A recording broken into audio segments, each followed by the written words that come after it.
यादव जी।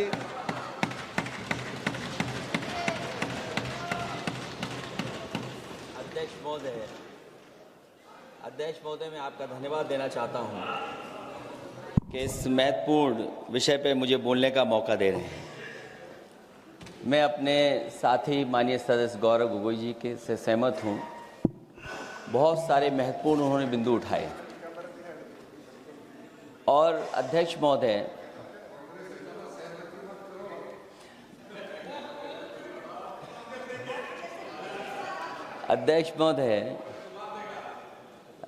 मुझसे ज़्यादा मेरे रिश्ते शायद हमारे विपक्ष के लोग ज़्यादा जान रहे हैं और जितना विपक्ष के लोग नज़र रखेंगे मैं समझता हूँ उतना रिश्ते और मजबूत हो जाएंगे। अध्यक्ष महोदय, मैं आंदोलन को बहुत दूर से देख रहा था और उस आंदोलन में जो जीत के बाद नारा लगा, एक नारा लगा अध्यक्ष महोदय, सरकार के खिलाफ नारा लगा कि सरकार को ये अहंकार था कि सरकार झुकती नहीं है, लेकिन उन्हीं नई पीढ़ी के लोगों ने ये वो नारा दिया कि झुकाने वाला चाहिए, सरकार भी झुकती है और सरकारों को झुकाना भी नौजवानों को आता है। सरकार झुकी और स्वीकार किया उन्होंने। जो करोड़ों नौजवान जो मांग कर रहे थे कि सबसे पहले जो मंत्री जी हैं वो इस्तीफा दें, और बिंदु दूसरे अलग हैं जो हम लोगों को जानकारी में मिल रहा है। अध्यक्ष महोदय, सरकार हर विषय पे स्वीकार किया है, लेकिन पता नहीं अध्यक्ष महोदय ये बात समझ में नहीं आ रही है कि सदन में उन आश्वासनों को क्यों नहीं रख रही है सरकार जो सहमति बनी है। और उसके बाद अध्यक्ष महोदय, हम लोगों ने देखा कि जब मंत्री जी लौटे हैं, मंत्री नहीं रहे, उसके बाद सदन के बाहर उनका स्वागत किया गया। अध्यक्ष महोदय, जो स्वागत हुआ उसके लिए हमें कोई शिकायत नहीं है, लेकिन माननीय सदस्यों को कितनी बड़ी राहत मिली होगी, कितने बड़े संकट से बचाया उन्होंने। एक प्रधान जी को हटा करके प्रधानमंत्री बचा लिया आपने। और ऐसा अध्यक्ष महोदय आंदोलन किसी ने नहीं देखा जिस आंदोलन में नई पीढ़ी के लोग, कम उम्र के लोग निकल करके आ गए और जो नारे दिए गए। ये सरकार पिछले कई वर्षों से नकारात्मक प्रचार पर टिकी हुई थी, नकारात्मक राजनीति करती थी और न जाने कितने हजार करोड़ रुपए खर्च किए होंगे सरकार ने नकारात्मक राजनीति के लिए। लेकिन नई पीढ़ी को मैं बधाई देना चाहता हूं, उनके मनोबल को और उनकी एकता को, और जिस तरीके से उन्होंने प्रचार किया, अंततः सरकार को झुकना पड़ गया। भाजपा वचन नहीं देती, जुमला देती है। तो मुझे उम्मीद है कि सभी युवा नौजवानों का जो मांग की है उन्होंने, उन सभी मांगों को सरकार स्वीकार करेगी। और सरकार ये भी स्वीकार कर लिया होगा कि कोई दल मजाक में बना तो कितनी बड़ा दल बन गया। जो कोई चीज मजाक से शुरू हुई वो कितना सीरियस हो गई, और इतना सीरियस हुई कि हमारी सरकार लोकतांत्रिक हो गई कि जो उनको धरने पे बैठने दिया। सरकार लोकतांत्रिक थी कि उन्हें धरने पर बैठने दिया। हमने वो भी समय देखा है कि जहां पर धरने पर नहीं बैठने दिया, वर्षों वर्ष लोग बैठे रहे धरने पर, उनकी सुनी नहीं गई। इसी दिल्ली को घेरा था किसानों ने, और सरकार को लगा कि चुनाव आ गया तो सरकार ने तीनों काले कानून वापस ले लिए। जब सरकार घबरा जाती है, डर जाती है, तो सरकार स्वीकार कर लेती है। इसीलिए वो नारा मुझे अक्सर याद आता है कहीं कि झुकाने वाला चाहिए, सरकार भी झुकती है। जो विषय लाया गया है कि prevention of unlawful means act, सरकार को कम से कम ये बताना चाहिए था कि 2024 में जब ये लेकर के आए थे तो आज 2026 में कैसे पेपर लीक हो, और केवल गिनती के 1-2 पेपर लीक नहीं हुए हैं। ये ऐसा आंदोलन रहा जिसमें माँ बाप और नई पीढ़ी के लोग सब जुड़ गए। अगर हम ये माने कि 20 लाख बच्चों ने परीक्षा लिखी थी और उनके घर परिवार के सदस्यों को हम इसमें जोड़ दें, दादा दादी, माँ बाप और परिवार का कोई सदस्य, तो 5 लोग प्रभावित थे,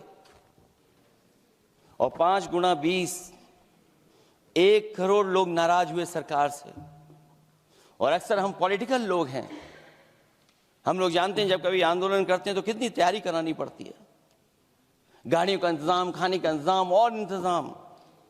लेकिन ये पहला आंदोलन देखा कि जिसमें माँ बाप भी जुड़ गए और कहा कि जाओ बच्चों आंदोलन करो, हम आपके साथ हैं। ये पहला आंदोलन ऐसा देखने को मिला है।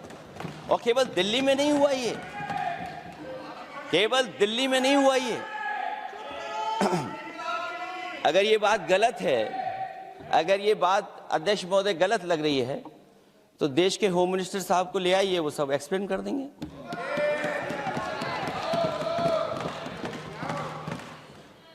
पहला आंदोलन जिसमें माँ बाप ने साथ दिया, क्योंकि परीक्षा से कितना दुखी हैं लोग। ये जो परीक्षाएं लीक हुई हैं, कई महीनों पहले ये किताब बना दी थी, और अध्यक्ष महोदय, जो लोग चढ़ावा चोरी नहीं बचा पाए, वो पेपर लीक कैसे बचा पाएंगे? जो भगवान के दरबार से दान गायब हो गया, दान चला गया, वो लोग पेपर लीक बचाएंगे? किस कानून को, जो कानून पहले बनाया उसी कानून का संशोधन करके लेकर आए? किसकी आंखों में आप धूल झोंक रहे हैं? और अगर कानून से बच रहा होता तो भाजपा की 10 साल की सरकार में 20 परीक्षाएं कैसे लीक हो गई?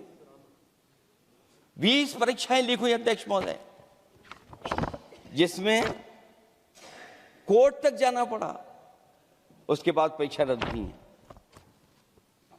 दरोगा भर्ती का पेपर लीक हो गया, जूनियर इंजीनियरिंग के भर्ती का पेपर लीक हो गया, ग्राम विकास पंचायत अधिकारी का पर्चा लीक हो गया, नलकूप चालक भर्ती का, यूपी टीईटी का परीक्षा लीक हुआ, और एक बार नहीं हुआ, 3 बार पेपर लीक हुआ यूपी टेट का।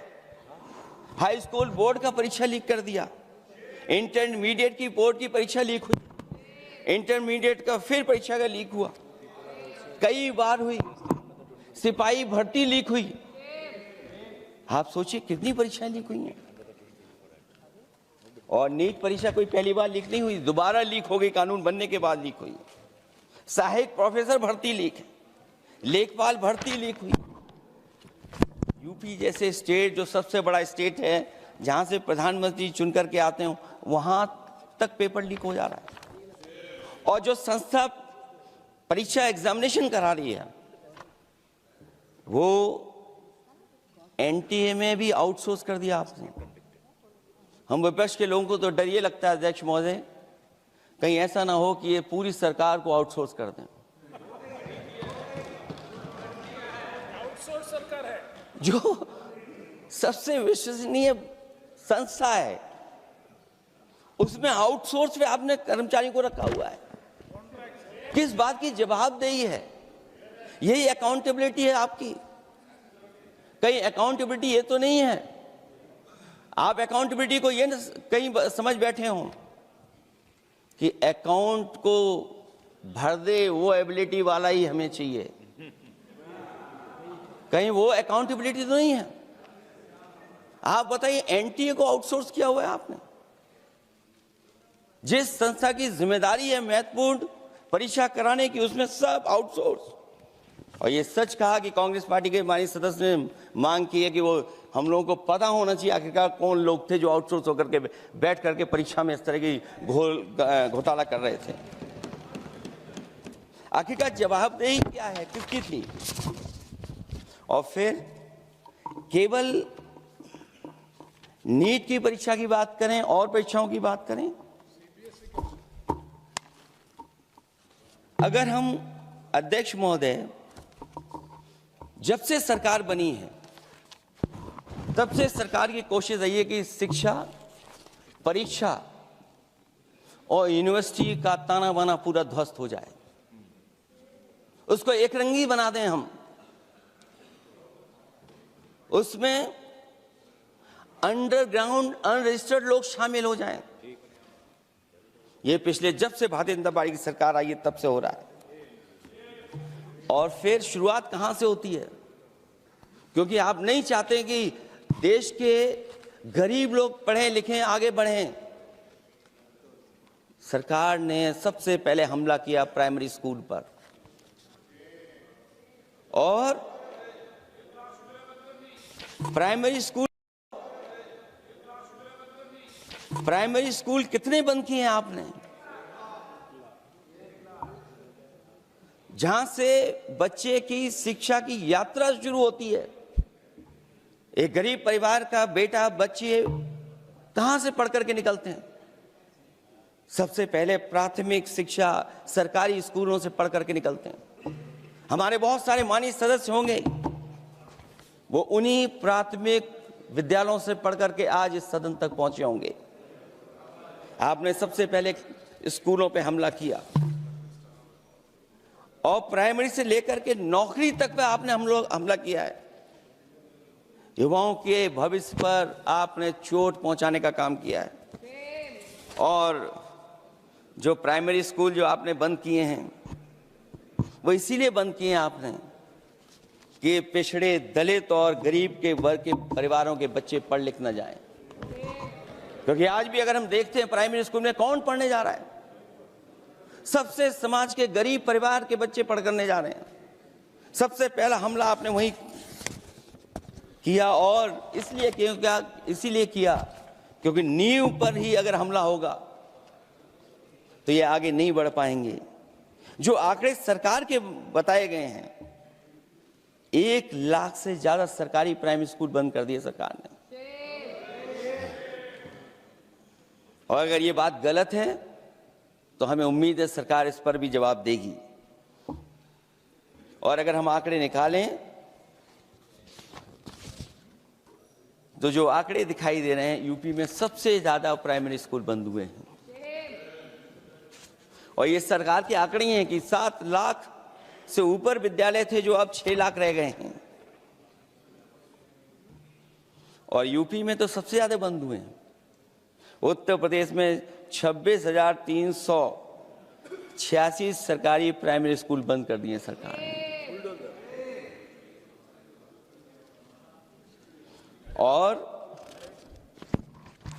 केवल प्राइमरी स्कूल बंद नहीं किए हैं, नौकरी पे भी हमला किया है। 69,000 शिक्षक भर्ती को लेकर के बड़े पैमाने पर घोटाला किया गया। और घोटाला इतना बड़ा है कि वो सभी कोर्टों में गए हैं और पिछले कई वर्षों से आंदोलन कर रहे हैं। कोई स्थान नहीं बचा अध्यक्ष महोदय जहां पर वो शिक्षक भर्ती के लोग न गए हों। मंत्रियों के यहाँ गए हैं, आंदोलन किया है, हाई कोर्ट गए हैं, सुप्रीम कोर्ट गए हैं। लेकिन देखिए सरकार भी कमाल की है कि सरकार उनको नौकरी नहीं देना चाहती। और इसलिए नौकरी नहीं देना चाहती है क्योंकि उन्होंने भर्ती गलत की है। और भर्ती में जिन लोगों का अधिकार छीना है वो सबसे ज्यादा पिछड़े और दलित परिवार के बेटे, जिनका अधिकार इस सरकार ने छीना है। और ये अगर बात नहीं ठीक है तो हमें उम्मीद है कि सरकार इसका भी जवाब देगी। माध्यमिक स्कूलों को भी बंद किया जा रहा है और बड़े पैमाने पे स्कूल बंद हुए हैं। और जो बोर्ड की परीक्षाएं लीक हुई हैं, पूरे देश में बड़े पैमाने पर बोर्ड परीक्षाओं के पेपर लीक किए गए हैं। अध्यक्ष महोदय, हम जानना चाहते हैं कि आखिरकार 10वीं और 12वीं के पेपर लीक क्यों हो रहे हैं? 10वीं और 12वीं के पेपर लीक क्यों हो रहे हैं? इसके लिए अगर कोई सरकार के पास जवाब हो तो बताएं।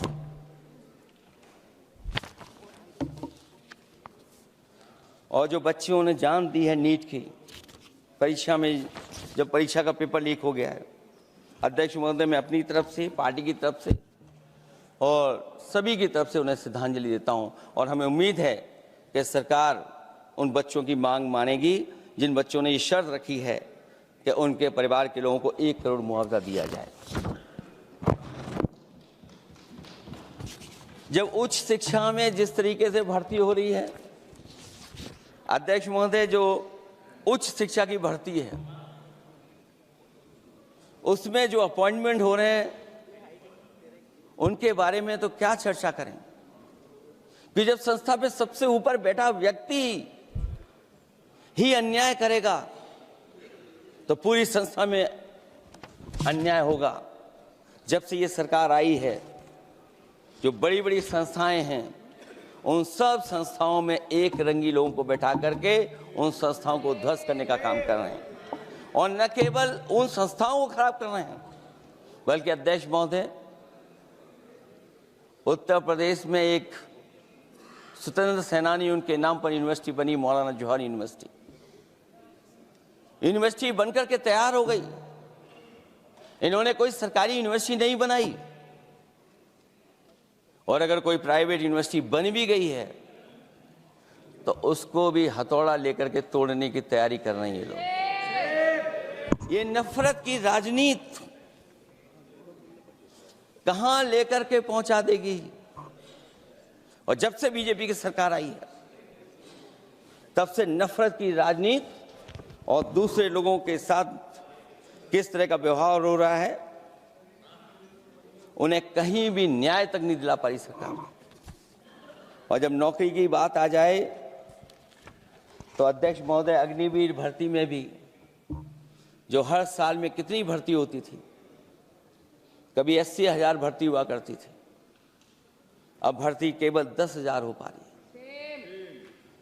आखिरकार अध्यक्ष महोदय, सरकार नौजवानों की पढ़ाई और नौकरी पे हमला क्यों कर रही है, और नौकरी पे हमला क्यों हो रहा है?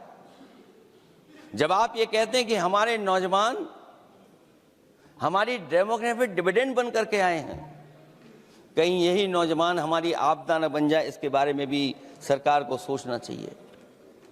और मैं ये जरूर कहना चाहता हूं कि अध्यक्ष महोदय, अगर शिक्षा अच्छी होगी, परीक्षा सच्ची होगी, तो तरक्की भी पक्की होगी। और ये तरक्की नहीं चाहते हैं, इसीलिए शिक्षा पर और परीक्षा पर हमला कर रहे हैं। मैं इन्हीं शब्दों के साथ अध्यक्ष महोदय आपका धन्यवाद देता हूं। और जो बिल लेकर के आए हैं आप, बिल तो 24 में भी लेकर के आए थे आप, जो 24 में बिल लेकर के आए थे उसके बाद नीट परीक्षा का पेपर लीक क्यों हो गया, ये आप बता देना मंत्री जी। आपको एक कानून बनाने के बाद दूसरा कानून बनाना पड़ रहा है, ये क्या वजह है?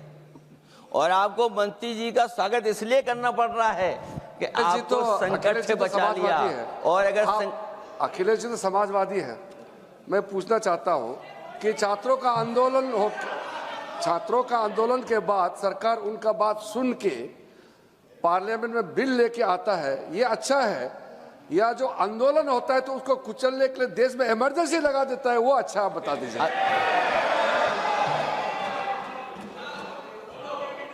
अध्यक्ष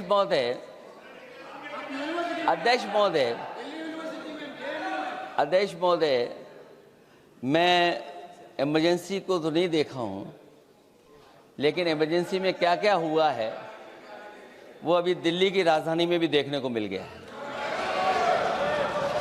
आंसू के गैस के गोले और लकड़ी में लगा हुआ कुछ कील का और कांटे की चीजें, उस समय करंट नहीं लगाया जाता था, इस बार करंट लगाया गया।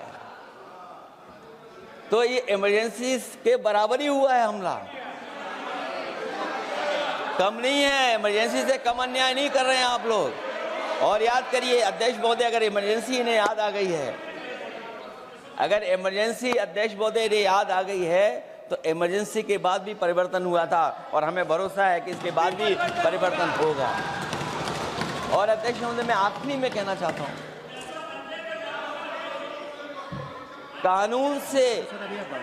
कानून से नहीं, नियत साफ होगी तब नीट का परीक्षा साफ होगी। सवाल कानून का नहीं है, आपकी नियत साफ नहीं है।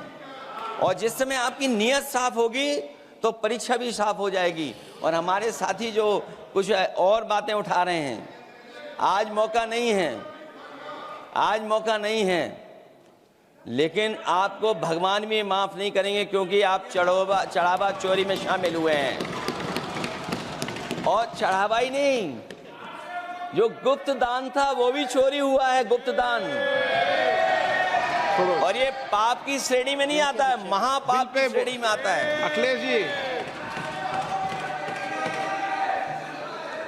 जी बिल पे। और अध्यक्ष महोदय, आखिरी में मैं इतना ही कहना चाहता हूं, शिक्षा की रक्षा के लिए जो आंदोलन हुआ है वो हमेशा आंदोलन जीतेंगे। बहुत बहुत धन्यवाद, बहुत बहुत आभार प्रकट करता हूं आपका।